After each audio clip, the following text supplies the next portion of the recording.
Welcome to the Spheres of Spirit with Nancy Myers, aka the Lady of the Light. Nancy will discuss the everyday magic and wisdom of spirit which surrounds each of us, waiting to be discovered. She will share some of her remarkable orb photos, proving that our angels, guides, loved ones in spirit, and even pets surround us and guide us in our physical world.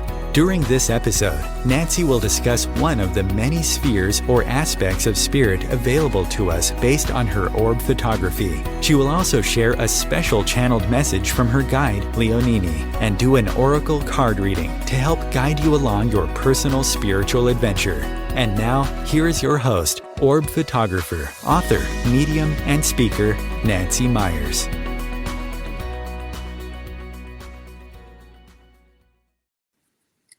Hi, I am Nancy Myers, and this is the Spheres of Spirit. Thank you so much for joining us today. I am just elated to be able to welcome my special guest today. This is Hollister Rand. Hi, Hollister. Welcome to the show. Hey, Nancy. It's so good to be with you. Thank you. Let me tell you a little bit about Hollister. She has provided detailed messages from Spirit for more than 25 years. Her work on television includes Tori Dean, Home Sweet Hollywood, and America Now. Her radio appearances include Sirius XM's John Edward and Psychic Radio, KOST FM's Angels in Waiting, KBIG 104's Radio Medium, and Coast to Coast AM with George Noory. Those are big deals. During her marriage, a lot of fun. I know. During her marriage, and this surprised me, I didn't learn this until I knew you for several years. But during your marriage to your college sweetheart and fellow medium, James von Praagh, your passion for spirit communication blossomed. Following their divorce, Hollister expanded her dedication to the healing work of mediumship with events and workshops in the U.S. and abroad. It has been her honor to work with respected mediums, including Robert Brown and John Edwards. So again, welcome. That's quite an intro. Thank you so much. It's so good to be here. Today, Hollister has written 2 books. The first book is called I'm Not Dead, I'm Different. We'll talk about that one in a minute. But on this broadcast, we want to kind of focus on your second book, which is called Everything You Wanted to Know About the Afterlife, but Were Too Afraid to Ask. Yes. Yeah. It is. And of course, I got to find the center of the... I know, right? That took me right back to, I think it was the 70s, everything you wanted to know about, so yes, it was funny. Exactly. So, what you've done is you kind of set that up with several questions, which I'm going to talk about a little bit today on the show. And I have a few of my own. And for my audience, if you have a question, not personal, not for a reading, please, but if you have a question, please type it up in the message center, and I will get to as many of those as I can. So I have a little story to tell. People who have been following my podcast know that I tell this story often because they say, well, how did you get started in orb photography? Well, this lovely lady is the one responsible. I would say the spirits are responsible, but I was certainly a cooperative component. Yes, you were. And Spirit's my son. Hollister was the very first medium that I had ever gone to, and it was about 6 months after my son Robbie had crossed. And Hollister asked me right in the middle of the reading, after she confirmed that it was my son and he was standing next to me, she said, "Do you know what orbs are?" Nope. And you said, that is your work. And boy, has it ever been. So thank you for that. Thank you for trusting the message to deliver. Yeah, I don't know what to say. When spirit inspires me to say something, I say it. I have no filter, truly. And I have such chills as we're talking about this, because as a medium, the spirits give me messages and I provide those messages and then I walk away. Mm-hmm. And I don't often get to see the fruit of those messages. I don't often get to see what becomes of that message. And with you, I have gotten to see that. And that is a real thrill for me, to see how, because I didn't remember that coming up in our first session together, because I don't retain obviously everything that comes through, or how would I walk around? My head would be too heavy.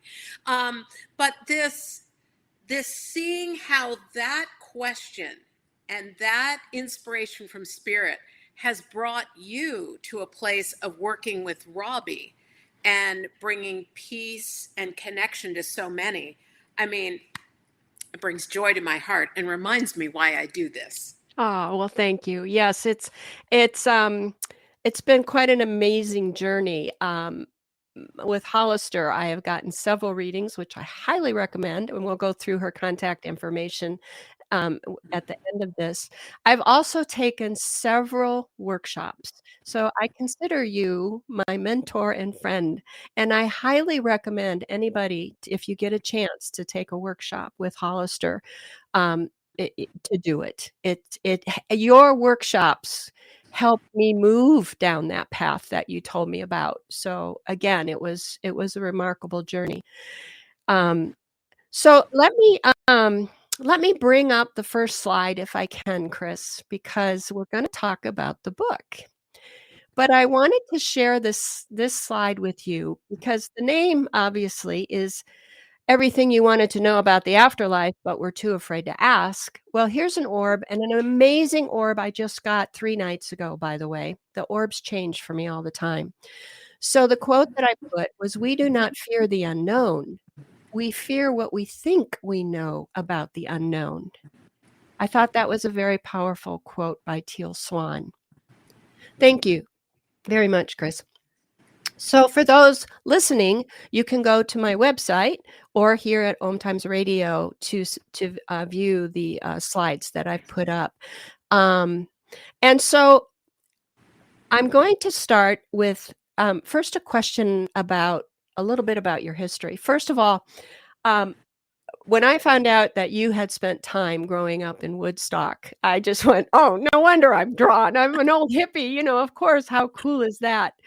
But when did you first start? Were you what they call a natural born medium? Like for me, I had to work really, really hard. But how did it happen for you? Well, what I have come to truly understand about mediumship is mediums are both born and made. And it's almost always a combination of the two. When I was young, I saw my grandfather who had died at the foot of my bed, and he would kiss me on my forehead. We had a very special relationship. And when he died, I couldn't understand what people were trying to explain to me, that he had died and he was with Jesus and he was in heaven. And I couldn't make sense of it because I was still seeing him. And then one day, one evening, he showed up with a little boy. And that little boy, I came to understand, was my uncle who had died of complications due to a burst appendix when he was, I don't know, maybe 6 years old. And you knew nothing about that. I knew nothing about him, but it was a real family tragedy. And at that point, I knew there was something different about what I was seeing as opposed to what everybody else was experiencing because of the reaction to the reporting of that.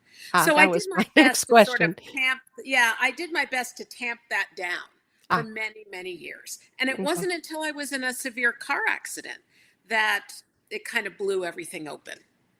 How?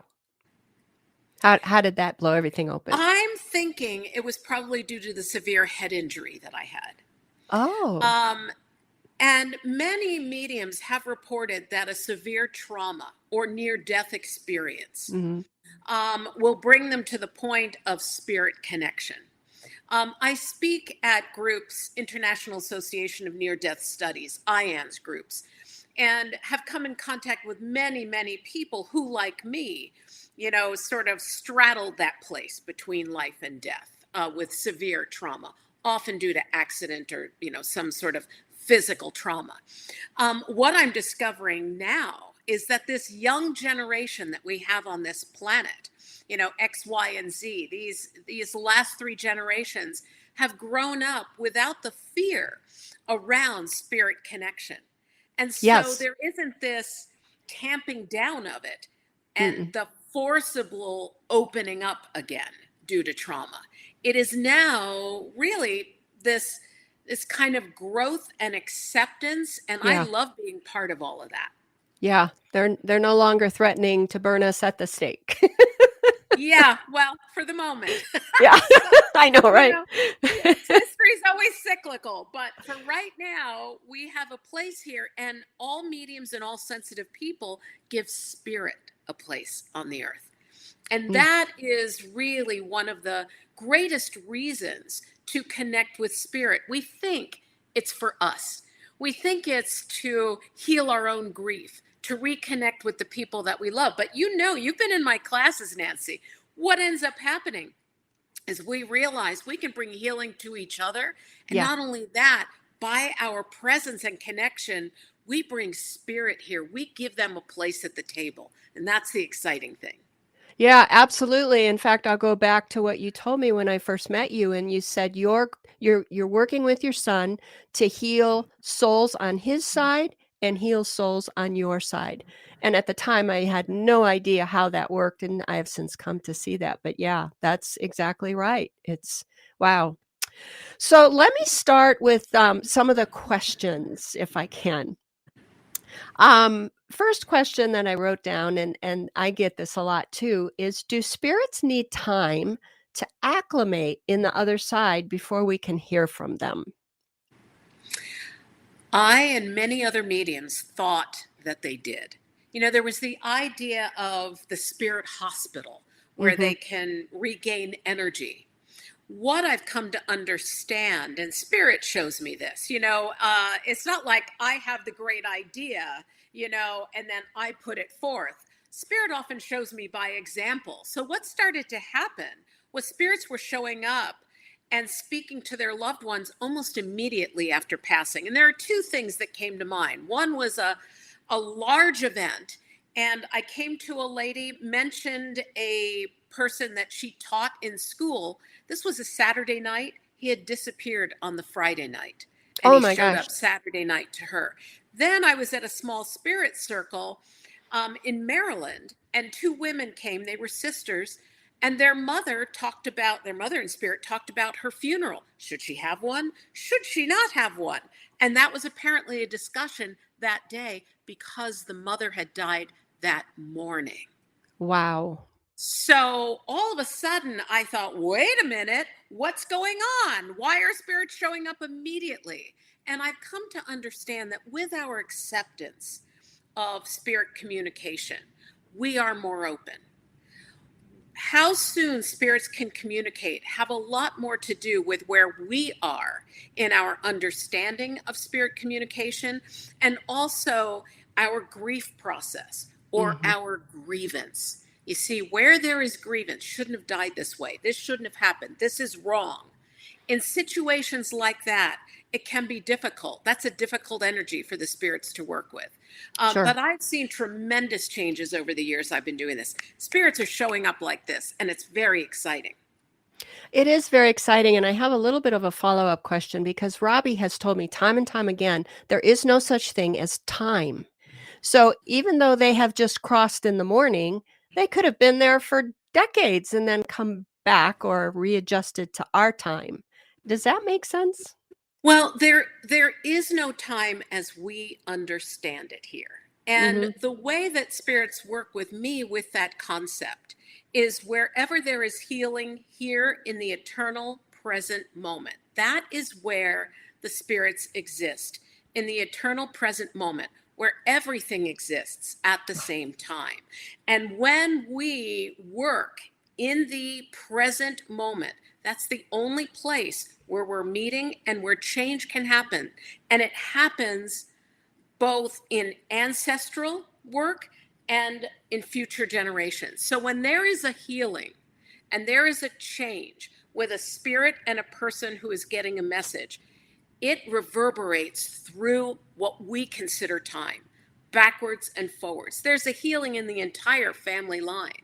Wow. And all the pain and trauma of our ancestors can be healed by what we do here. This is the reason why incarnation is so important. It places us at a space in time where all of these things can gather energetically and then reverberate. Boom, boom, boom, boom, boom, boom, boom. Wow. Right now, the eternal present moment here with us on the earth plane is that meeting place. That's fascinating. We're going to talk a little bit more about reincarnation and maybe karma. So hang on to that one. So I get this a lot, and I've seen people feel this way. Do we have to go to cemeteries? Do we have to go to their places of internment to connect with our loved ones? I mean, obviously, I know the answer to that, but just for clarification for our listeners. Well, I live next to a cemetery, and when people find that out, they're like, "Are you kidding? A medium living next to a cemetery?" I'm like, "It's so quiet. They don't bother me here because they're with their loved ones." Now, when I walk through the cemetery, because it's one of my favorite places to walk, there's so much love and connection there. You know, it just feels good to be in this place of peace. But as I'm walking through the cemetery, if there are families there, if they are sitting by the graveside, their loved ones are with them there. When they get up and get in the car, I'm like, well, look at that. It's like all the loved ones go with them. You know, they don't leave them at the cemetery. The spirits aren't sitting there going, are they going to come today? Are they going to come today? Absolutely not. They will accompany their loved ones to the cemetery. Once again, it's a meeting place. Yeah. There was one lady I met in the cemetery next door. She was there every single day I went walking, and she would bring a picnic lunch and sit there and talk with her husband. Oh. It was the sweetest thing. Oh. Yeah. Well, I think for some reason or some people, it serves, like you said, as a meeting place, but as a focal place. You know, yes. I'm going to sit here and put all my intention on communicating with my loved one and tune everything out. So, but I, like you, I have told people, you know, they're right, because I've seen them in the orbs on their shoulders. You know, they're right next to you. Well, and now people are choosing many different ways to release the body, you know, and to handle that, whether it's cremation, whether it's scattering ashes, whether it's sharing ashes. I just lost my dog, Bodie. And I think you met Bodie. He has been with me since I think 2011, I think he was with me since 2011, and he was a rescue dog. And I'm going to do something that I have never done with another pet. I'm going to get a necklace where I can put some of his ashes in. Because there's this feeling of, I just want him traveling with me, as he always did. Yeah. So it's much more about me. He doesn't need it. In fact, he's like, what? Oh, dirt. I can dig in it. You know, that's pretty much what he's thinking about his cremains. Yeah. But yeah, so in that sense, I've become one of my own clients. That's funny. You know, I'm with you. Because I took some of Robbie's ashes, and it's in like a clear snow globe orb kind of thing. And he came through a medium, and she said, "What's this snow globe thing he's showing me?" So they were aware of it. But when I asked him what he wanted his ashes to go, he just went, "I don't care. You know, that's for you, not for me." That's exactly right. The spirits are just not hung up on all of this. No, because they realize they're more than the body. Yeah. So let me go back to another question here, and I think maybe this one is mine. I've always asked Robbie, what are you doing over there? You know, what occupies your quote unquote time? Do they have jobs, and or do the spirits who were very important or integral in moving mankind along still use those talents somehow to help us? Yes, yes, and yes. So, what I find fascinating when I'm speaking with a client, and let's say 5 family members show up, Mm. each family member will mention how they are helping this person. Ah. And it's often that they have a talent in that way. So, let's say a grandmother shows up and I see her in the kitchen. She was known for cooking. And what she says to the person sitting with me in session, I am helping you cook in a new way. And then it turns out that the sitter has a new diet they have to adapt to, whether it's Ah. for medical reasons or weight loss or whatever the reason may be. And this grandmother is right there with this person, may never have cooked in this particular way, but we're on board and we're going to do this together.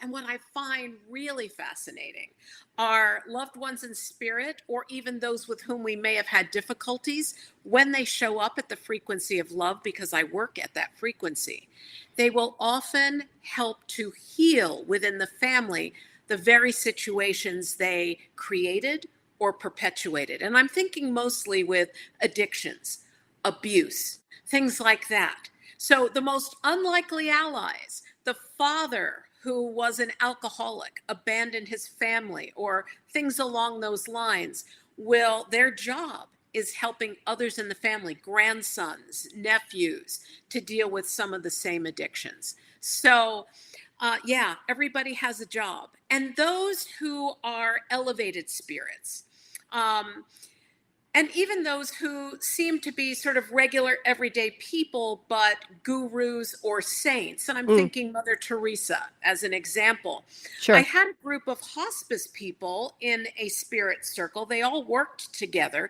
I didn't realize this, but in their midst, Mother Teresa showed up.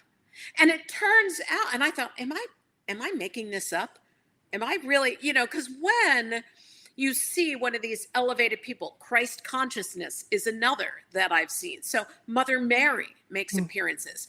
So when I saw Mother Teresa, of course, my deal with the spirits is I receive it, I give it. You give it to me, I don't censor anything. Well, it turns out this group worked in the way of Mother Teresa, even though they were lay people.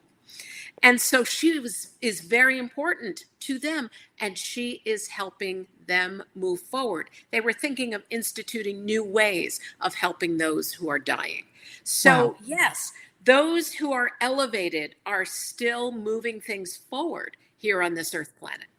Wow. I'm going to go off track here just a minute because I think I remember a story that you told, and for some reason you were watching an operation and was that you and you were watching the doctors?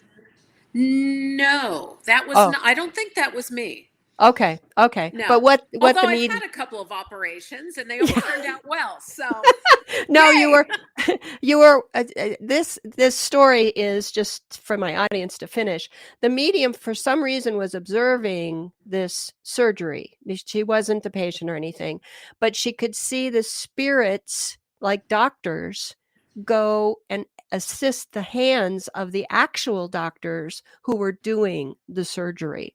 It was quite fascinating. Yeah, that is very common. So, where I have seen similar things like that is with musicians. My background Oh, being in the entertainment industry, I once had someone working on a movie who came, and the stars that the movie was about were with him. Now, I didn't know what he was doing, but I thought, what is this person doing here? What is that person doing here? And it turns out they were helping filmmakers. Artists who have passed will help, musicians who have passed will help musicians here. So there's constant inspiration and moving things forward. Yeah. so they take their gifts with them, their talents with them, and then Well, yes. And that assist. also helps to explain child prodigies. How people can come to this earth and all of a sudden it's like, how could you write that piece of music? How could you play the piano like that? There are abilities that we do not lose. In other words, whatever we learn in this lifetime. Although when we're born, we may not always remember the particulars of all those lifetimes. Heck, it's difficult enough to manage life in this lifetime, much less be dragging all the other ones and the details from that. But we bring our knowledge, everything that's accumulated, our past lives, our talents. We absolutely do. Yeah, I read just recently that one of the things we take is obviously love, but our knowledge. We take our knowledge with us. Well, and I write about that in the book, Mhm. because people will say you can't take it with you.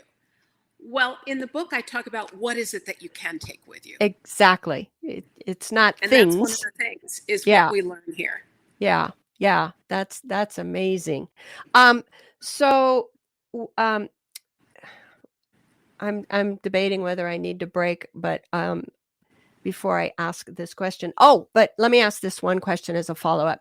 So you said there might be a father who had an alcohol problem and now he's assisting the family. Do you think that that's kind of two-pronged, one to help his soul heal also and atone, if you will, for lack of a better word, as well as help his family? Yes, it's absolutely collective. This is one of the most powerful messages, I think, from spirit, is that we are collective. We think we're individual, but we Yeah. really don't operate that way. And science backs this up, with taking two heart cells and two petri dishes, and before you know it, they're beating at the same time. So Mhm. there's this real joining and collective thing where if there's change in one area of the network, there's change in every area of the network. And spirit shows me that all the time. So when we pass, we realize how our lives have impacted those we've loved and those we've wounded. And sometimes those people are the same. Ah, And so, with that knowledge and that understanding, we fully feel and experience the pain we have caused others. And okay. that is the impetus in love, because we experience that in love. That's the impetus to bring about change. Okay, we're going to talk more about that when we come back from break. So give me a minute here to go on break, and when we come back, I'm going to ask Hollister, what's the difference between ghosts and spirit? We'll be right back. OMTimes TV. Imagine becoming a super influencer. Reinvent yourself, invest in your brand, and then manifest your success with a robust spheric approach. OMTimes Media and Broadcasting offers a unique and multifaceted way to become the spiritual and conscious influencer you deserve to be by putting your message across our powerful platform with its proven record of integrity and excellence. Through our produced shows, OMTimes offers the opportunity to become a social media TV personality, a radio show host, an OMTimes magazine columnist, and a syndicated podcaster, all in one shot. By live streaming your show on OMTimes TV and broadcasting it across the extensive OMTimes radio and TV networks, you become more than a host. You become an ambassador and a force for positive change. OMTimes. Open yourself to the possibilities. When I first saw Turtle, my heart was full. Now I'm anything but lonely. We had this deep connection, this heart connection. He just wants to be close to you and part of your life. Every day with Turtle is a perfect day. When I'm holding her, it makes me feel calmer. I think everything he does shows how much he loves us. When we adopt a shelter pet, we discover they're a little bit of a lot of things. But they're all pure Pure love. Love.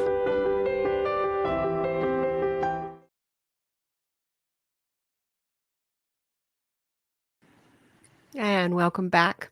So this question you actually started your book with, I believe, was what is the difference between a ghost and a spirit? There's a lot of confusion about that.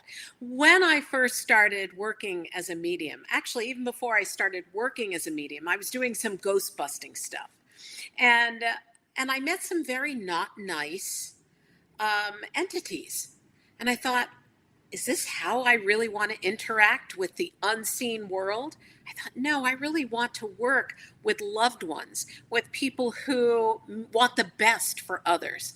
So I tuned myself to the frequency of divine love. And at that frequency, only the good spirits show up.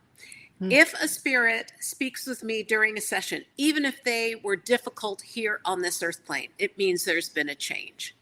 So you can shift who you speak with by what frequency you work at.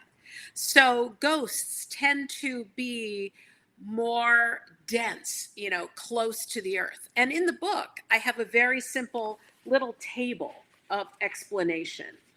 And let's see what it is. Here we go. Ghosts are attached to places on earth.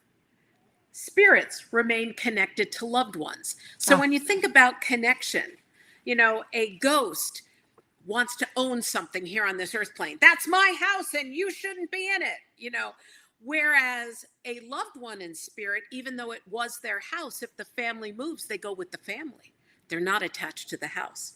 Ghosts can be demanding. Spirits are respectful. So that's what I say when I work at the frequency of divine love, even if there's been a difficult relationship. If a spirit comes at that frequency, there's been a change, there's a respect. And where I can point that out is at a large event I was doing, I think it was in Connecticut. And I was speaking with a man, maybe in the third row, and out of the corner of my eye, I saw a spirit standing in the doorway to the ballroom. And the spirit gave me the indication that he was the father of the man I was speaking with. And I said, there's a man here, says he's your father. He's standing in the doorway, but requires your permission before coming in. Are you willing to speak with him? And the man said, no, not today. Oh, so he was respectful. And he was respectful of that. So the fact that I could see him means that he was coming in love, but his son wasn't ready. And so as a spirit in love, he respects that.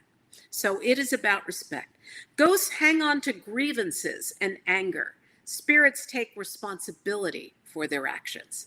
So a ghost, it's always someone else's fault that they are where they are. I'm standing here in the middle of the road. I was killed here, and that person has to pay. It's that not letting go of any grievance, whereas the spirits take responsibility upon passing, really acknowledging their part in every part of their life. Ghosts are resistant to change. Spirits are willing to share their own transformation and healing in others. So, and encourage healing in others. That's really important. Ghosts are fixed. It's like the same old story, same blank, different day when you talk with a ghost. It's the same story. The story never changes. But with spirits, there's change, there's growth, there's transformation. Ghosts are energized by fear. Spirits are powered by love. Big difference. Huge difference. So when we talk about fear and being fearful, that allows ghosts to manifest.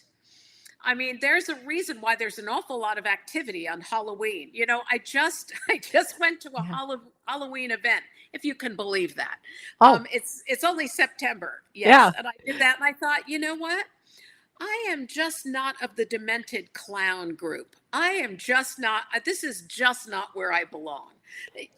Not happy at this. Don't want things jumping out at me, all of that kind of thing. Because spirits don't do that. They're not and our fear doesn't power the spirits, but love does. So I hope that's helpful to everybody. It does. And then for me, I'm going to ask this question. So ghosts are a form of spirit, but if they choose, they can certainly move up and out of that. But yes, it's their choice, right? That is the huge gift of being in spirit. Actually, being anywhere, is this idea of growth, change, healing, and transformation. There has to be a willingness. You see, that is part of free will. And there are some people, as we even know here on the earth plane, who are unwilling to change. Yeah. And really would prefer just to tell the same story over and over and over again, rather than accept their part in a situation and in vulnerability move through to healing. But it's also my understanding, though, that our guides, our angels and spirit never give up on us. They keep Never. trying. Yeah. Never. No, they're always there. Whether we acknowledge them or not, whether we even know they're there or not, that's not the point. If you want to talk about selfless spirits, the guides, the angels, that's that group. Yeah. Because they are really there for us. And it's not based on whether we give them compliments or even know who they are. That's not why they are. It really is about moving all of mankind forward and moving all of organic life, but the spirit part of organic life forward to the next transformation. Ah, very good. So speaking of growing up as a mother who lost a child, although Robbie was in his late 20s, do spirits, if they cross at a young age, grow up while they're in heaven? In my first book, I talk about that. There was a child who died as a baby, but she showed up as a 4-year-old to her father. And she had died 4 years prior as a baby. Oh. And she went from this 4-year-old child to a baby, and she showed me herself in her father's arms. And she said, in one breath, you gave me enough love for a lifetime. And it turns out she took one breath in her father's arms and died.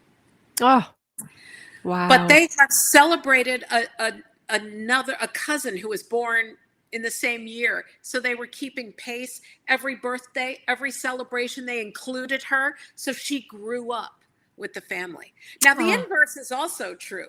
When I speak with spirits who may have died at an advanced age with their bodies failing, becoming frail, lots of physical ailments, they can show up as 30-year-olds, fit. You know, I can't even begin to tell you how many spirits have arrived and said, I have all of my hair. I have all of my teeth. You know, it's like this big deal, because when we pass, all of the infirmity passes. Mm-hmm. And so this includes Alzheimer's. Memory is restored. You know, it's everything that's of the body and of our organic body, you know, disappears. And we are pure spirit. And so I just love that people are restored and show themselves to me that way. Yeah. So do they show you first as they pass so the loved one recognizes and then change before your eyes? Is that how it works? They will show themselves as the person will recognize them. And sometimes it's not as an older person because they may have lost touch with the person they're with. So they will appear as, you know, with indicators as to who they are to that particular person, which is another reason why I don't think spirits show up to me with all of their past lives trailing behind them. You know, we deal as mediums. I deal with spirits in the incarnation that the sitter would know and understand. However, if there's an understanding that the two people have been incarnated at other times, or are twin souls, or soulmates, the spirits may talk about other lives in that context. Gotcha. But mediumship is based on providing evidential proof of life after death. It's a very narrow focus in that sense.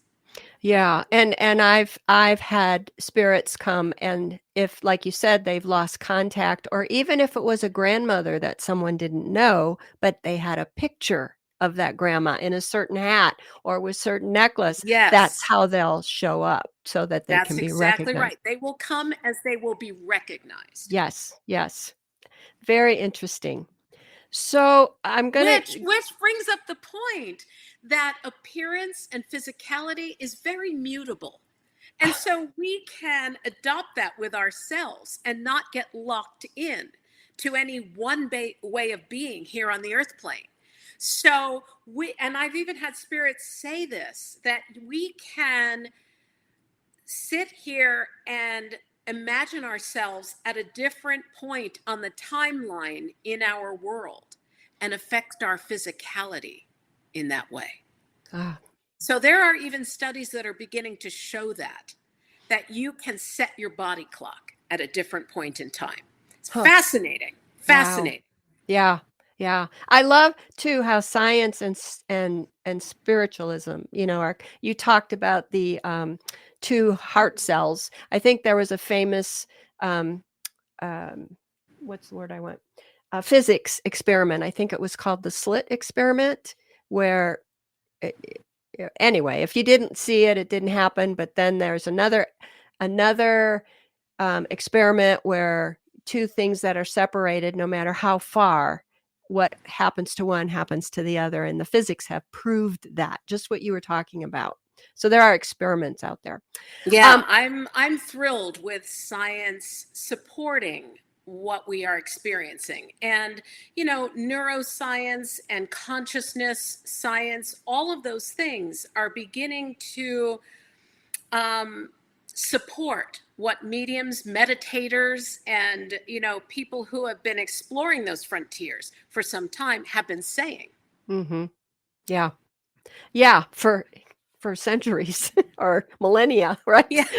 Yeah. But you just have to talk to the Dalai Lama, because there was this idea of brains can't change. And he, saying, yeah, we change our brains with meditation. And well, now it turns out, our brains are much more elastic than was believed. Reprogrammable. Imagine that. I know. And it's a good thing. So let me ask you one thing, because people ask this a lot. Is there a hell? When we die, if you've been not the nicest person, or you've done something to harm many others, or even one other, is there a hell in your opinion, or what happens to those souls? Well, what I find fascinating about this idea of hell, what I have been shown by the spirits, is that everything is about frequency. So we vibrate. We have a certain vibratory level. So can you imagine if everyone who created mass murder or hurt people in a horrible way were all together at one frequency? I mean, if you want to hang hell over that doorway, go right ahead. But it's about, you're looking at all the mass murderers, like Attila the Hun and Hitler. And there they are, sitting and looking at each other, figuring out how to destroy each other. Well, holy cow, that doesn't sound like a tea party I want to go to. Right. But I will say something that might be very unpopular with people. And this is that the way to redemption and the way to healing and the way to transformation is open to everyone. Yes. Yes. And it has and to that's be. one of the tenets of spiritualism, Yes. the religion spiritualism, Yes. which is the religious side of mediumship. Yes, absolutely. And that's my belief too, because somebody told me once, if we are all created by God, God is incapable of creating anything imperfect. So eventually we all make our way back to the Creator. So I would agree with you. For some, it's a longer journey. Yes, For others. definitely. Definitely. Absolutely.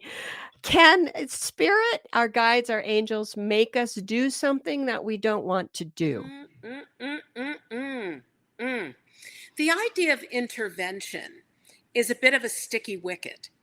I have witnessed intervention even in my own life. And I have heard spirits talk about how a fall, I remember there was a husband in spirit said about his wife, her fall could have been far worse.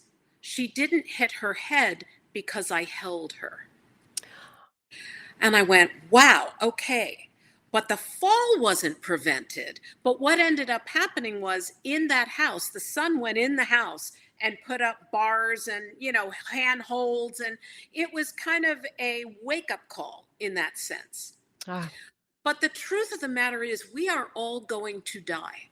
So intervention isn't about preventing death as much as it is about spirit connection and reorienting life here on this planet. So that's what I would say. It's not about us being made to do anything, but we are inspired to make change.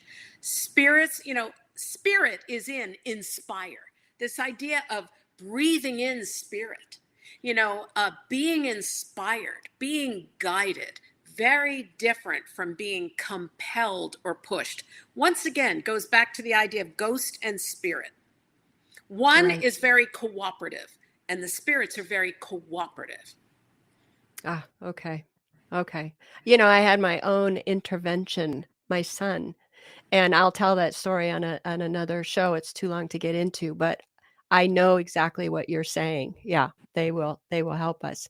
On reincarnation, which I believe some people still struggle with that, but we've talked freely here about past lives. But I do have this question. Can we incarnate as anything except human, other than human? There are many who believe that's not true. But what I would say is I have spoken with animals in spirit who I have not known are animals until they have told me they are or showed me their bodies. I have thought that I have been speaking to another person. Wow. And so and this happens almost always with people who see their animals as their children or as their family members and treat them as such and speak to them as such. They will reflect that back to me as I'm speaking with them. And I remember early on in my work as a medium, I was doing a session for someone and I said, oh, I knew, I had a sense it was a he, likes to be with you in the garden, likes to dig in the dirt with you. Oh, yes. And all of these things. Well, and then at the end, and I thought, this is the weirdest thing. I can't quite get a handle on this spirit. Likes to dig in the garden, likes to hide things or bury things in the garden, likes to be read to, likes to snuggle at night. I'm like, wow, okay, this is all right. We'll let it go. And in the end, the dog this entity showed me a dog's body, a white fluffy body on a steel table. And I said, I see a white dog's body on a steel table. And she yelled, he is the dog, and I went, oh, it was like, wow. It was kind of a big reveal for me. Oh, now it all makes sense. Wow. So yeah, it's really intriguing. I don't really know the answer to that question. I can only report what my experience has been. And I have had spirits say, I was born into this body or that body because I wanted a short life, didn't want to go to school, didn't want to wear clothes, but wanted to be with you. So I allow it to be what it is and not place a judgment on it. That's it. Yeah. It's just an interesting thought. So I have a question about when our loved ones visit us in our dreams, because there is a difference between a dream and a visit. The visits you remember so vividly. But my question to you is, when that happens, Hollister, are they visiting us in our realm or have we gone to their realm? It's a bit of both. There is a meeting place. In a sense, we are very dense here on this earth. But when we sleep, there's some freedom. We can move beyond our bodies. There are things like remote viewing, astral travel, this idea of being connected but not, having expanded consciousness. And people who have been in comas will report this, that kind of thing of being beyond the body, but still attached to it in some way. And so in that sense, that being joined with spirit or meeting in a place, I had a client report once that she was sitting in a white room with white furniture, and it was a modern looking place. And her beloved husband showed up and they sat there and talked. I've had other reports, and this actually I experienced was at a kitchen table that I used to have, which I no longer have, a spirit showing up and we were having coffee. Huh. So it can be sort of every day, but it's not something that you have like I don't have that table anymore. Yeah. But that was, that table apparently exists in the afterlife somewhere, or the idea of it. But Right. it was the place where I would have spoken with this person. Isn't that crazy? Yeah. Yeah. Again, the memory, we take our memories, we take our love, we take our knowledge with us. So that's so interesting. I can't believe we're almost out of time. It went by too fast. You're just going to have to come back on the show. I have like 10 more questions I wrote Go ahead. down. Twist my arm. I'll come back. But before I run out of time here with you completely, I'd like you to share with the audience how they can reach you. Very easy. HollisterRand.com. HOLLISTERRAND.com. I'm very easy to find. Okay, and then on there is how to get a reading, your upcoming Sure. events, and then any classes that you'll be offering? Absolutely. Everything's on the website.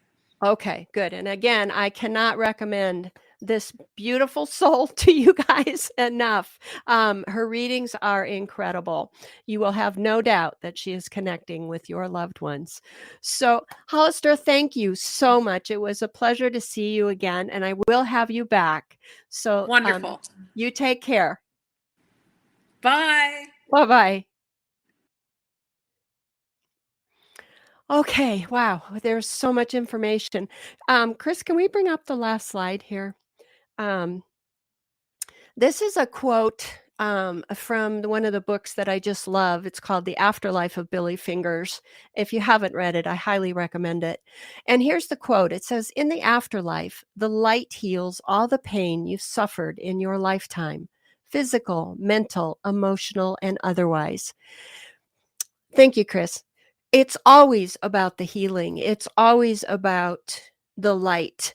That's what we all are. We all are light in the end.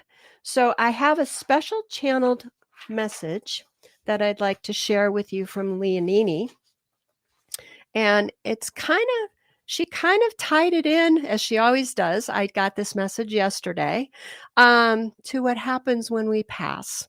We didn't get to that too much, but here was Leonini's message. And she showed me this image of a punch card. Do you remember the old punch cards? And I thought, wow, where are we going with that? So here's her message. Punch cards are an older type of technology used to record selections and decisions so that the information can be analyzed at the end of the process. You carry with you a punch card of sorts throughout your life. This card is punched by each action and decision that you make along the way. When it is your time to make your transition home, your ethereal punch card travels with you. However, it is not turned over to be automatically tabulated. You will be given an opportunity to read your own punch card. You will remember each action and good deed, each act of kindness, and yes, even those actions that were made outside of love. We stress that this is not to punish you, but to teach your soul vital lessons. There is no judgment. There is no other judge but you. There is no right or wrong score. There is only experience. So that goes back to what Hollister was saying. She said that we experience how we affected the other people. Now, I'm running out of time here really quick. And so as I'm shuffling the card, I have angel answers since this was a question and answer period. But I want to tell you about my next podcast. I'm going to be talking about the orbs and why the orbs, so many of the orbs have concentric circles and what I have learned about that. and what I have learned about the language of the universe and how it's represented in the orbs. So it's going to be interesting, and I'll show you many examples of that. So the card that I turn over, it's a simple one. It says yes. So if you were thinking about doing something, or you were unsure, or you thought, well, maybe I need to think about this a little bit more, Spirit says, yes, now is the time. So I want to thank you again for tuning in. It was my pleasure to spend this time with you. I hope to see you again. Take care. Bye-bye.